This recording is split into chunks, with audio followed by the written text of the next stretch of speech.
Gunfighters, gather round this virtual bonfire. Let us pontificate. Let us be circumspect and consider. Is better worth it? Seems like an odd question. Are you intrigued? Hopefully. Then you'll stay tuned. Is better worth it? When? When is it worth it? When is it not worth it?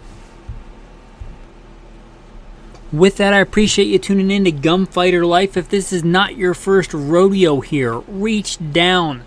Do a tactical assault on the follow, subscribe. Hit some stars, leave a rating. I appreciate you.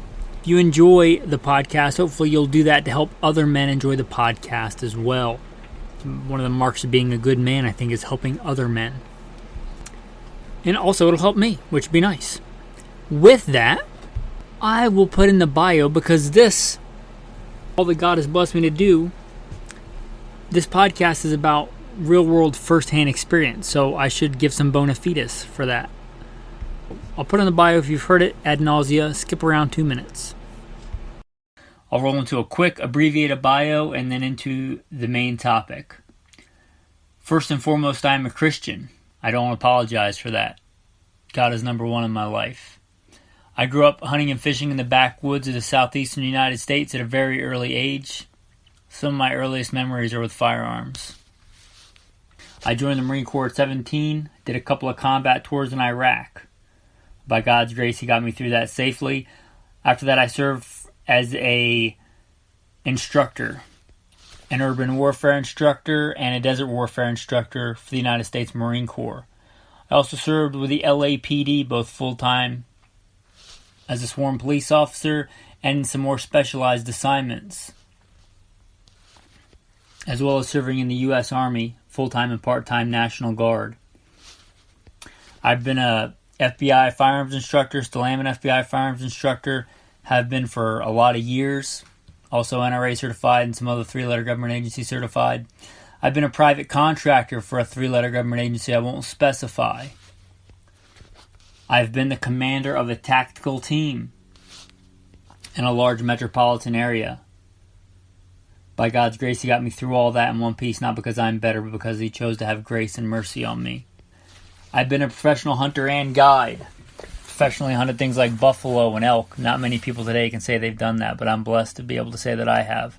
I've hunted everything from white-tailed deer on the East Coast to mule deer on the West Coast to gray squirrel on the East Coast to prairie dog on the West Coast, and elk and bear and wolf, and slain all manner of beast. A state rifle and pistol champion a few times over in a few different disciplines. Now those experiences, it's not because I'm bigger or badder. Certainly not bigger. In fact, I met one of the patrons in real life, and he said something to the effect of, "I thought you'd be bigger." Reminded me of that William Wallace movie, where he's like, "Oh yeah, if William Wallace were here, he'd shoot lightning bolts out of his rear end." Well, I'm not William Wallace, but I am the person that did all those things in the bio. But not because I'm bigger or badder. I don't think that I survived when many other young, good men did not. I give all the glory and all the credit to God, all the talents and experiences that He's given me and the things that He's let me live through. I hope to use them to glorify God and to help you today. So if I boast in anything, it's not in my strength, it's in that God had mercy on me and saved me because He had a purpose for me. And hopefully I can use those talents, skills, and abilities to serve you today. Is better worth it? There is so much in the gun culture, gun industry predicated on is better worth it. Now I'm going to come down hard on some of this stuff, so I want to be fair. Yay capitalism. I am all about making a buck. That said, I don't want you throwing your money down the toilet. I want you to make wise decisions with your money and be a good steward of your money. One of the things about this podcast, I don't take corporate sponsors. I don't have a bunch of people sending me free stuff or gun companies or whomever giving me money saying, push this next product, like some drug dealer on the street. Everything's good. This gun's good. This gun's good. This caliber. Look at what this caliber does. It's 100 feet per second faster. It's awesome. You get enough of that, right? In the rest of the places that you go. You don't need that here. That being said, I don't begrudge anybody for making money, and I certainly don't want innovation to stop in the gun culture, gun world. That being said, I think there's still a way to make new stuff and make innovation and to make a profit. Just make it worth it for me. Make it worth it for you, right? All right, so let me start out with is better worth it? An easy place to start is with cartridges, because you can quantify that kind of better, right? At least mathematically. Let's take one that the game changer. Here's just a little thing. I do use the term game changer, but you should always be suspicious when you hear the term game changer. Just a kind of a red flag. Not saying it's false, but it's supposed to be the new game changer. What did it come out a couple of years ago? It's already kind of flopped. The 30 Super Carry. It's got to be super. It's got super in the name. Anyway, 30 Super Carry on paper ballistically is a good round. For a carry round, ballistically on paper, I'm going to go out and say it's probably better, certainly better than 40. It's arguably better than 9mm for carry guns. Is it better ballistically? I mean, look at the numbers. I'm not big on you got to have the most capacity you can have in case you have to go John Wick at the shopping mall, right? That's not me. But if you can get relatively similar power with more capacity, right? Why not? Yeah, that's better. Here's the thing, though. Is better worth it? I'm going to say for me and for almost anybody out there, no. No, it's not. Go from 9mm to 30 Super Carry. Do you gain 2 more rounds in the magazine? Or whatever. I'm just making that number. Maybe it's 2, maybe it's 3, maybe it's 1. Is that worth giving up the economy of scale, right? I didn't plan this ahead of time, but let me just pull up on, and they're not a sponsor either, but they're a good resource. AmmoSeek. They'll search the internet for ammo. And I'll just say the prices probably won't be the same when you check it. Because inflation, right? 9mm. Cheapest I can find in stock, 15.7 cents a round. 30 Super Carry, 36.6 cents a round. I forget, and there's only one of those, and it goes jump to 38 cents a round. 15.7 cents a round, and that's for MagTech, and the other stuff was Federal. And the MagTech's not bad ammo. I was expecting to see some dirt cheap junk 9mm that I wouldn't want to put through my gun, but MagTech's not bad. So is 30 Super Carry on paper ballistics wise, capacity wise, better in a similar sized gun? Yeah, but in order for those rounds to count for anything, you have to hit your target, right? I know it's a pistol, but look at the Rifleman's Creed. It's the hits that count. And you should train, right? And training requires ammo. And now if you just have a blue sky budget making it rain, you've built your own steel target range on the back of your yacht, and you'll just have a helicopter drop down as much ammo as you need, then I guess that's not a consideration. But for most of us that buy our own ammo, that is a consideration. Right, so is it worth more than double the cost to practice? Not right there alone, I'm out. Right, I'm out.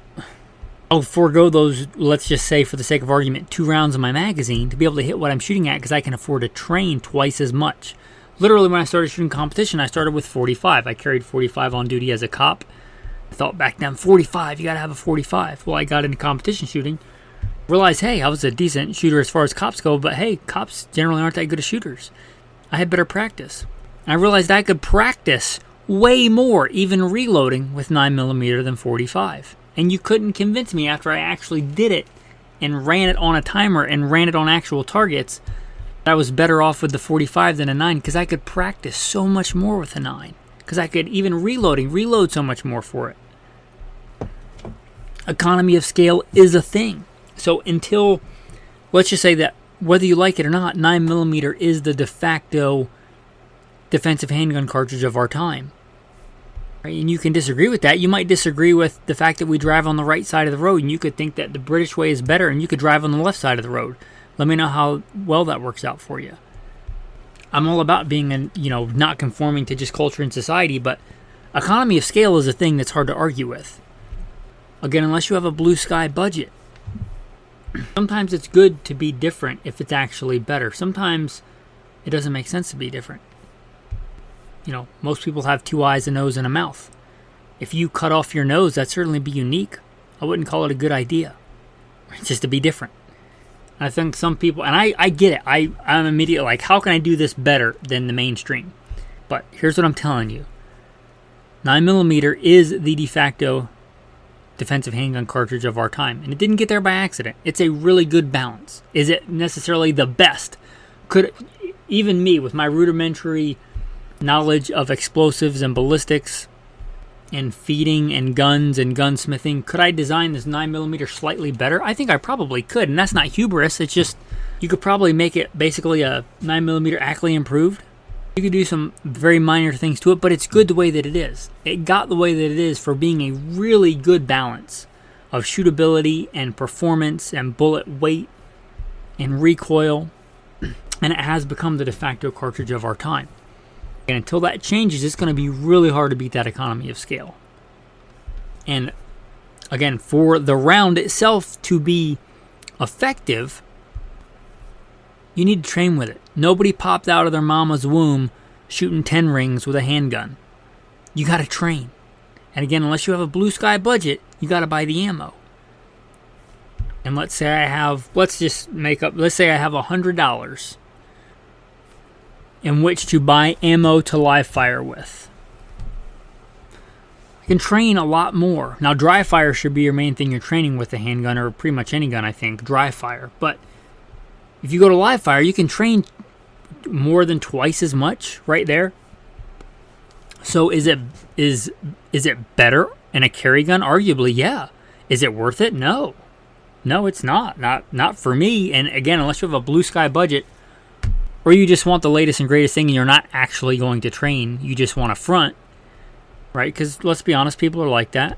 If you're not going to train at all anyway, then it doesn't matter. Might as well just carry without a round in the chamber. I mean, I don't know what to tell you. Not to mention all the R&D that goes into designing guns in 9mm. And they're generally, most handguns today, unless it's like a 1911, obviously that was designed for 45, but most handguns are designed for 9mm. So if you put it in a different caliber, you introduce the potential for a lot of issues, right? It's just a thing. Look at when Glocks went from 9mm to 40. Glock perfection, not when they went from 9 to 40, they had issues, right? Because it wasn't designed for that. Cartridge just kind of shoved it in there. And that's not fair. I'm sure they did some R&D, but they had issues, the early 40 cals. So again, better out in the ether as an idea, yeah, but in practical terms, I'm going to say no. And I'm not picking on 30 Super Carry. It's a fine round. It's just not worth it for me, and I think for most people. I like that you guys like the different episodes that I do on tactical stuff and hunting stuff. Hopefully that's one of the things you like about the podcast as well, is that I like both. I like slaying an elk. I like kicking down doors and doing CQB. Well, let's move over to the hunting side. 308, if 9mm is the de facto defensive caliber of our time, 308 is pretty much the de facto full-powered rifle cartridge of our time. Now, let's get into this. 308's a good round. It's a good Briar's vanilla full-powered rifle round. Now let's talk about hunting. Is the 7mm Aud 8 better ballistically for hunting? Yeah, almost in every way, almost unarguably. Like, if you just look at it straight on paper, the 7mm 08 I think is a better balance. You generally get much higher sectional densities. You're talking about sometimes shooting pretty big animals. You can step it down. It's just without arguing. I know if you love 308, I get it. From a pure ballistic standpoint, is 708 probably a better, well-rounded North American medium up into large game hunting cartridge? I'm going to say that ballistically it is. Is it worth it? Well, let's do the same thing.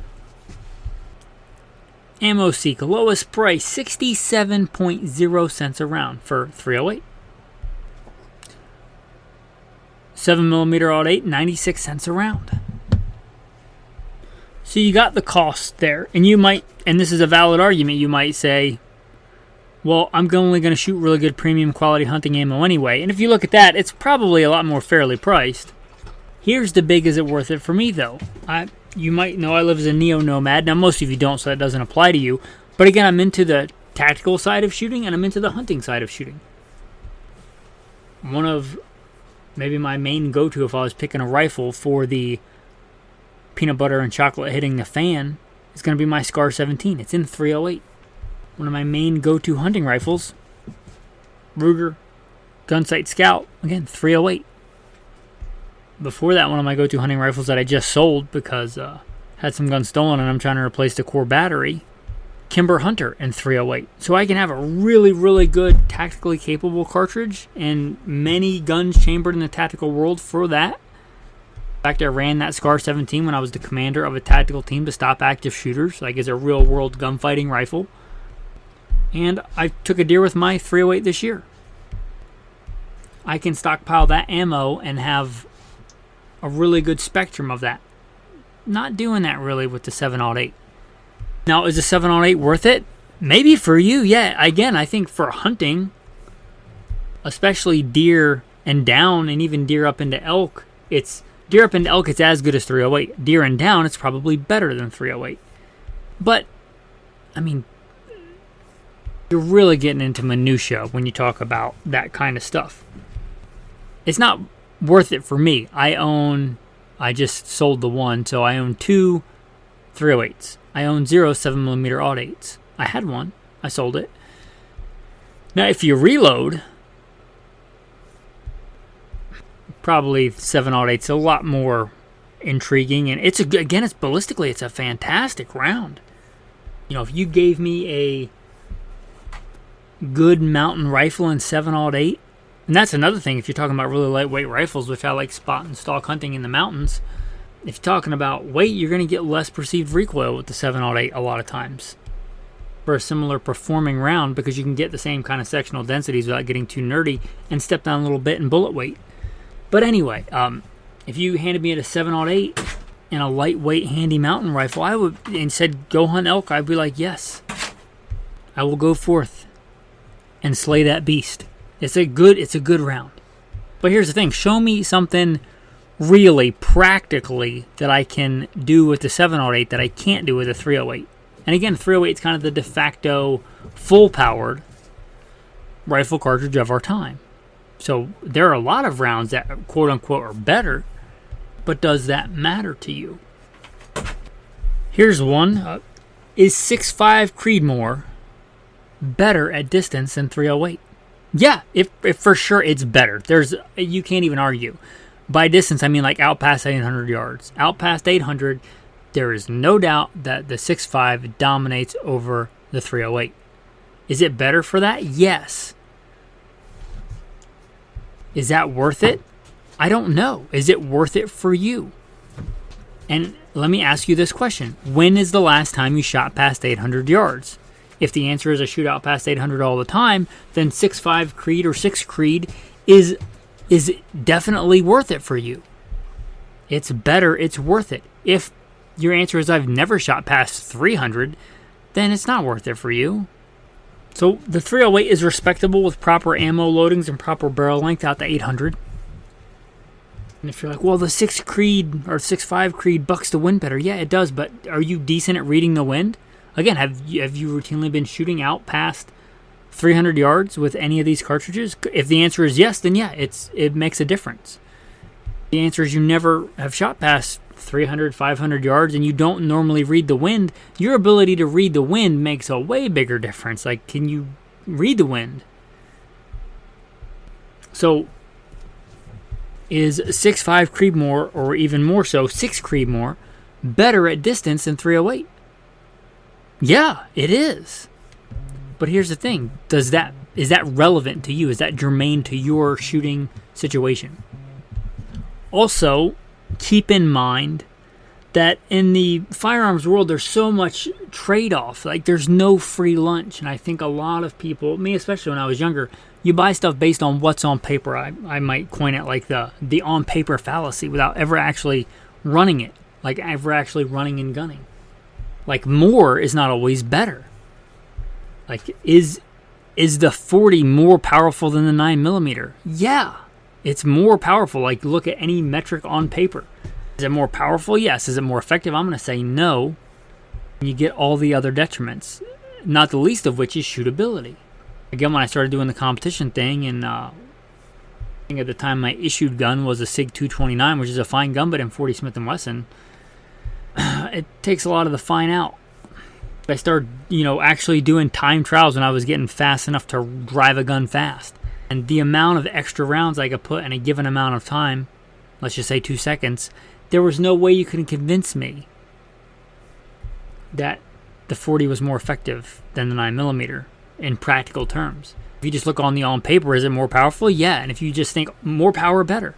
But again, it's a compromise because more power in the same size and weight gun, you're giving up controllability. I don't care how good you can drive a gun. If you've reduced the recoil, you can drive it faster. You're talking by God's grace, He's given me the skills and the talents, but I've won more Steel Challenge competitions than I honestly can remember. And Steel Challenge, if you're not familiar, is like drag racing with a handgun. I can shoot fast. I can shoot fast and accurate. See, to misquote Tombstone, skin that smoke wagon, right? But it doesn't matter if you have a pretty much identical weight gun or very, very close. Let's say a Glock 17 and a Glock 22, one's in 9 and one's in 40.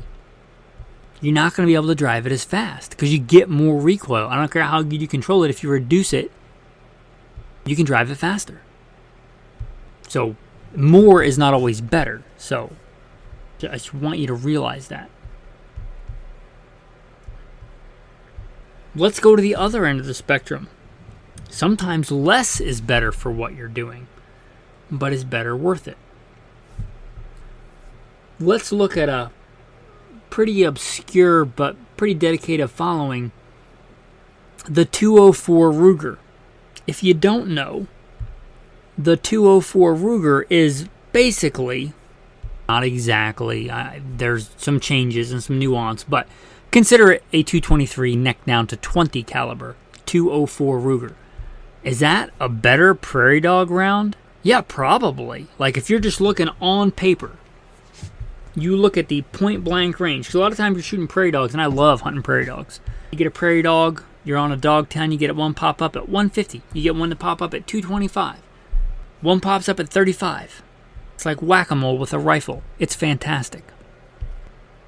For that point blank range, shooting a flat, fast shooting cartridge is kind of where it's at for that. Is a 204 Ruger better?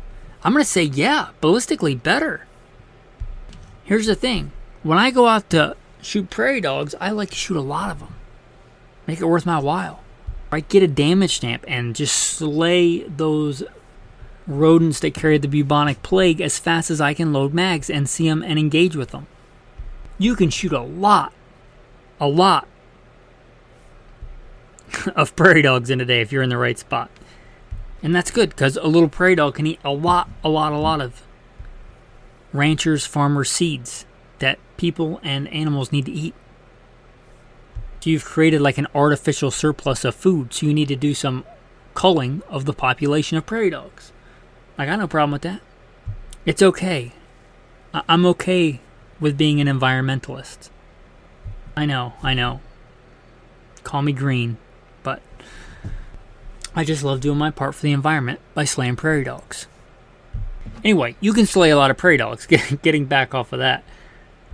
Just real quick before I give you these numbers, don't you miss the pre-COVID ammo prices? Anyway, 223, 40.1 cents a round. 204 Ruger, 76.4 cents a round. Is 204 probably better ballistically? Is it way more than enough energy to kill any prairie dog on the planet? The biggest, baddest, leather jacket wearing, roid doing, Harley driving prairie dog. Yeah, 204 Ruger is way more than enough energy to kill any prairie dog. So you're not really gaining anything ballistically by shooting a bigger, heavier bullet. But here's the thing. If I shoot that prairie dog and it dies, and it dies painlessly because I don't want an animal to suffer, not even a prairie dog. I don't want them to suffer. In fact, if you don't know this, you can shoot a prairie dog and it can be wounded and the other prairie dog will run out and eat it, which is gross. And I don't want to see that happen. And I don't want any animal to suffer. I don't like seeing animals suffer. I don't.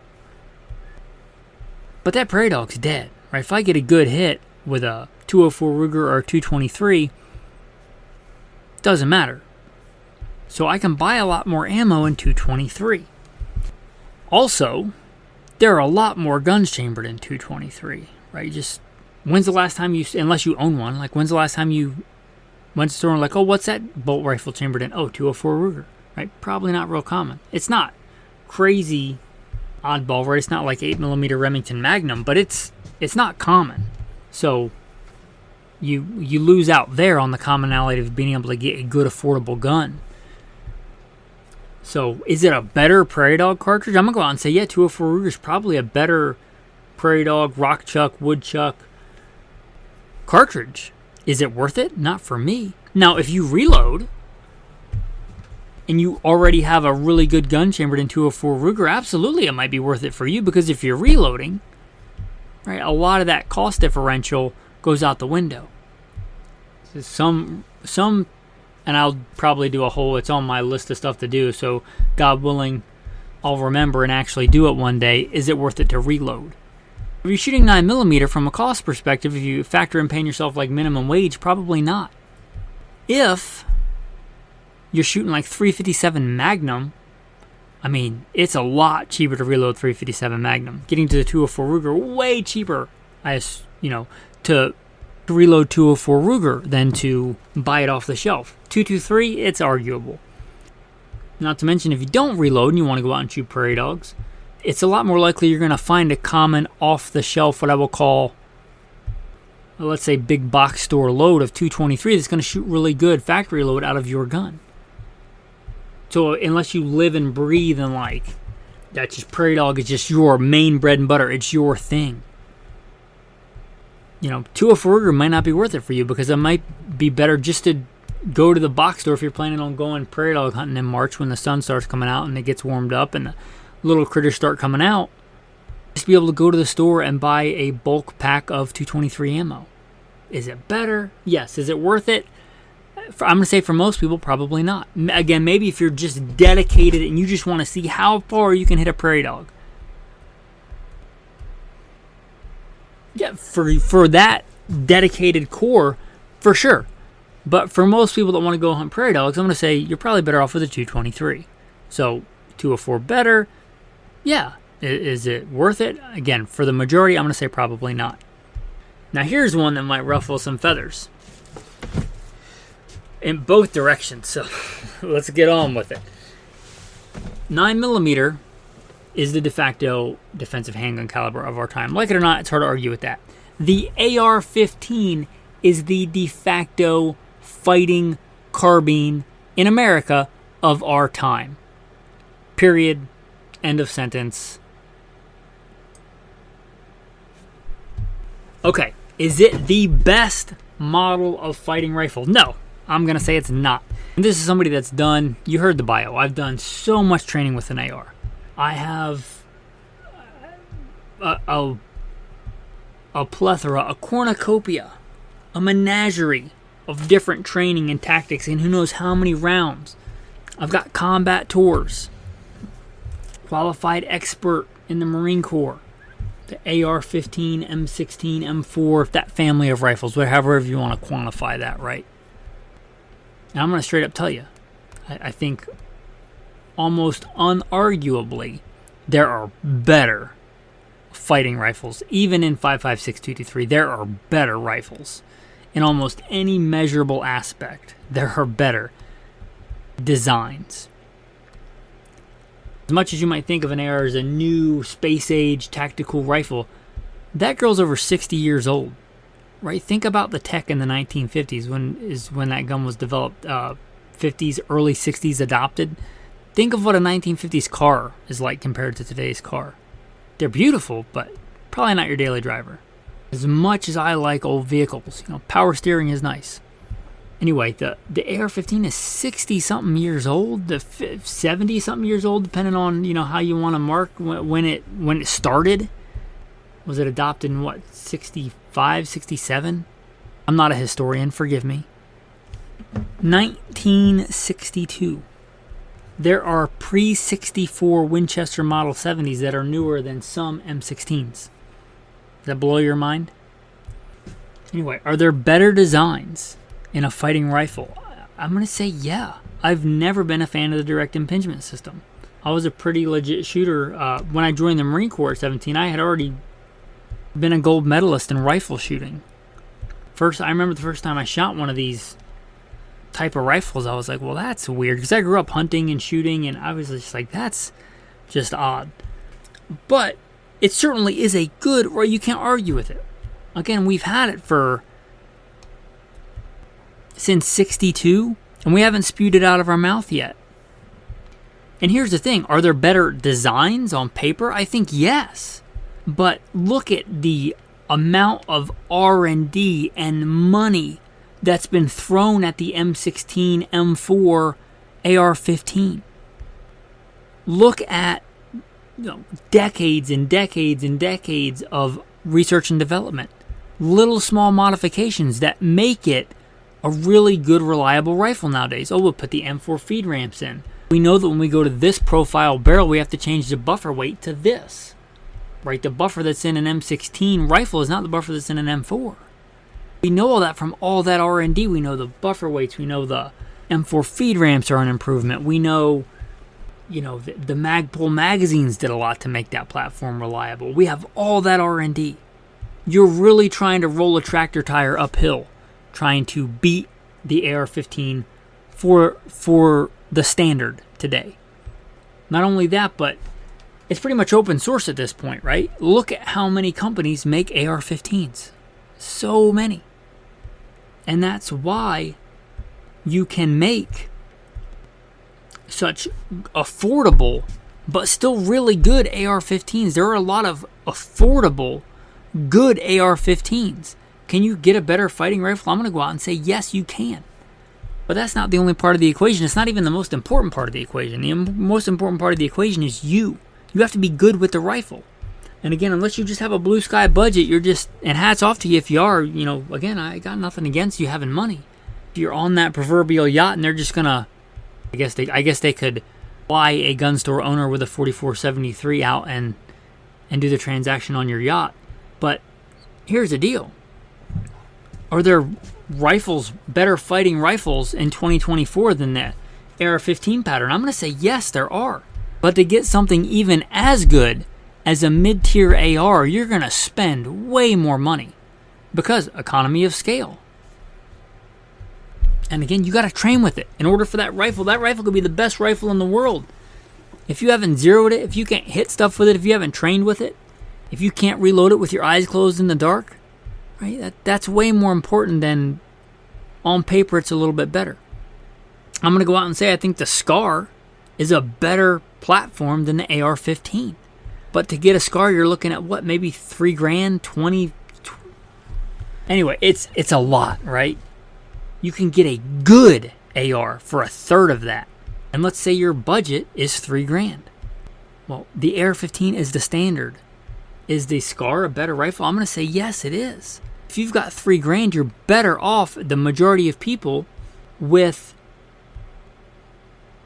getting a good mid-tier or even good quality, let's say a Colt 6920 or an FN or a Smith & Wesson M&P. Really good quality but very affordable AR-15, and buy cases of ammo and go to an actual modern carbine fighting class than buying the SCAR and having 3 magazines and looking at it pretty hanging on a wall and you sitting back because you think of it like a security blanket. Like, I have this really good rifle, maybe the best fighting rifle of our time, and that's arguable too, but in my opinion, it's a better system than the AR-15. For a fighting rifle, for a competition rifle, maybe not, but it's not doing you any good like that. You got to train with it. So, are there better rifles than the AR-15? Yeah. But for the majority of people, if you don't have a fighting rifle, the standard is the AR-15. And it's the standard right now, and until that changes, if you ask me, I want a good, practical, modern fighting carbine in America in 2024. I'm going to say probably look first at the AR-15s. Economy of scale, all that R&D. One of the reasons that some of these other guns cost so much, I don't think they're a ripoff. I think they have to recoup that R&D. Right? Well, that R&D on the AR-15 was done decades and decades ago, mostly paid by you and I, the taxpayer. We're reaping the benefits of that. I mean, you pay enough in taxes, reap some benefits. All that R&D was paid for a lot in money and a lot in blood. Again, you got decades and decades on maybe not the best system in the world, but it's been refined. And you know, if you've listened to a lot of episodes, I'm not a big fanboy of the AR-15 style. I think it's got a lot of issues, but I think largely those have been worked out. And economy of scale, again, for most people, I'm gonna say get an AR-15, get some ammo, and go actually get some legit training with it. And that's gonna make you far more effective at operating that firearm than, let's say, the SCAR, the MCX, Robinson Arms. I got a question that I think somebody was upset I never mentioned the Robinson Arms. Robinson Arms. You could argue whether that's an AR variant or not. But anyway, but for most people, not all, right? I own a SCAR 17. But I had, I don't know how many rounds in professional training and everything with the AR before I thought it made sense for me to get a SCAR. So, is it better? Yeah. Is it worth it for you? That really depends on you. Sometimes, yeah. Sometimes if you are to the point where the platform is holding you back, then yes, step up to a better platform. If you can't hit a man-sized target with iron sights at 300 yards, this might make you mad, but it's not the platform that's holding you back.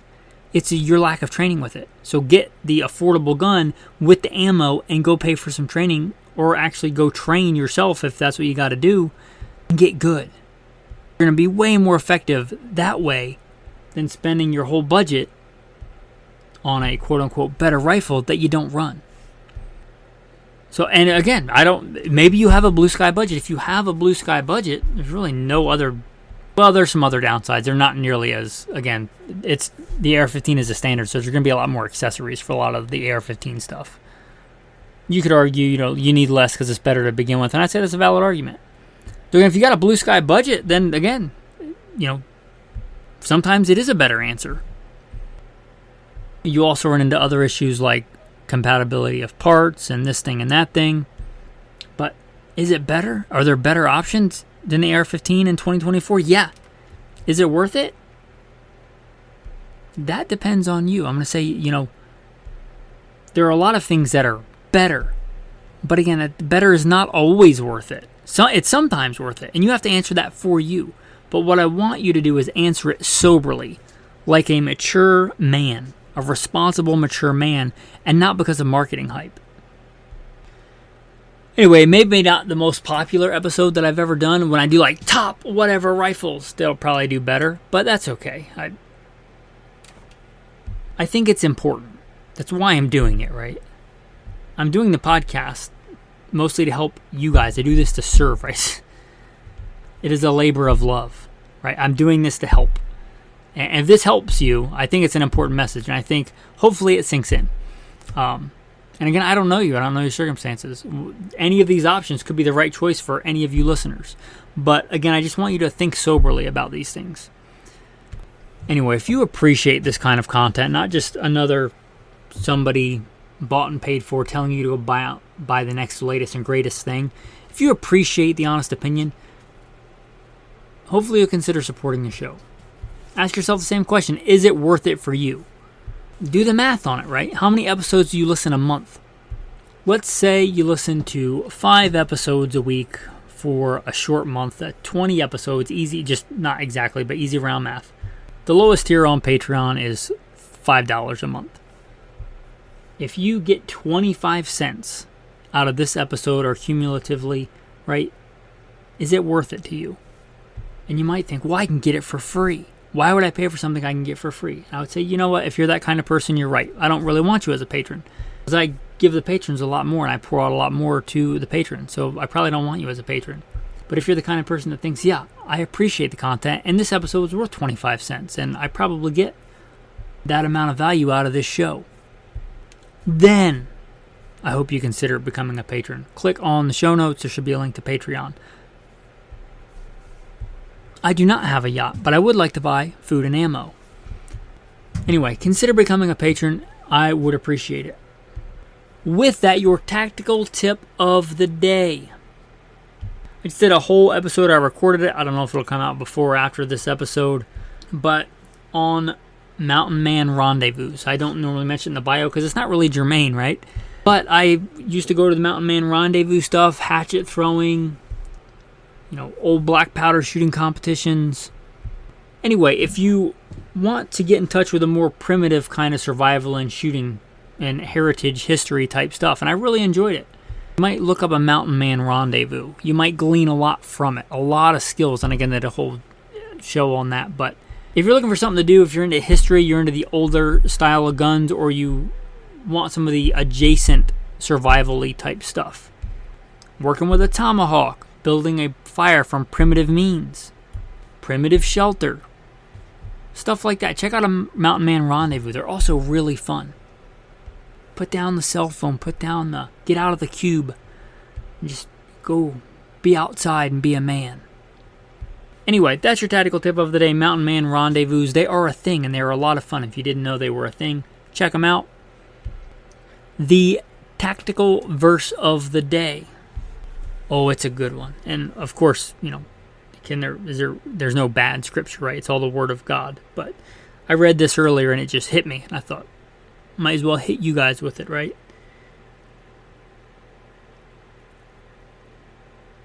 The steps of a good man are ordained by the Lord, and he delights in his way.